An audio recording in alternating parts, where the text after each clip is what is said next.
பள்ளிக்கு பள்ளி ஒரு கொலை தடுக்கப்பட்ட கதை. வணக்கம் நண்பர்களே. சிவகங்கை மாவட்டம் அப்படின்னு சொன்னதும் முன்னாடியெல்லாம் பல கோவில்கள் உடைய நகரம், பல முக்கியமான துறை ஆளுமைகள், அரசியல் ஆளுமைகள் உருவான இடம்னு தான் சொல்லுவாங்க. இப்போ சிவகங்கைன்னு பேரை சொன்னாலே இந்த வாரம் ஏதும் கொலை நடக்கலையான்னு கேட்குற அளவுக்கு, கொலைகள் சாதாரணமாக நடக்கிற அளவுக்கு ஒரு கொலை நகரமாக மாறி போச்சுன்னு தான் சொல்லணும். அப்படி ஒரு கொலைக்கு பழி வாங்குற இன்னொரு சம்பவம், அது எப்படி தடுக்கப்பட்டது, அது குறித்த காணொளி தான் இது. சிவகங்கை மாவட்டம் மானாமதுரை பக்கத்தில் பரவலாக பரபரப்பை ஏற்படுத்திய பிரவீன் அப்படின்ற இளைஞர் கொலை. அதை மறக்காத அந்த கீழப்பசலை ஊர் பொதுமக்கள், அதுக்கு பழிக்கு பழியா சங்கமங்கலம் பகுதியைச் சேர்ந்த சிலர் போட்ட திட்டம்.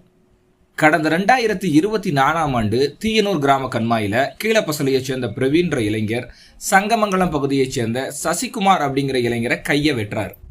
அதுக்கு பழி வாங்க சசிகுமார் அவரோட ஆதரவாளர்களை கூட்டிட்டு பிரவீனை வெட்டி படுகொலை செய்கிறார். அந்த கொலைக்கு காரணமான 5 பேரை கைது செஞ்சு அதுல 2 பேர் இப்போ ஜாமீன்ல வெளியே வந்திருக்காங்க.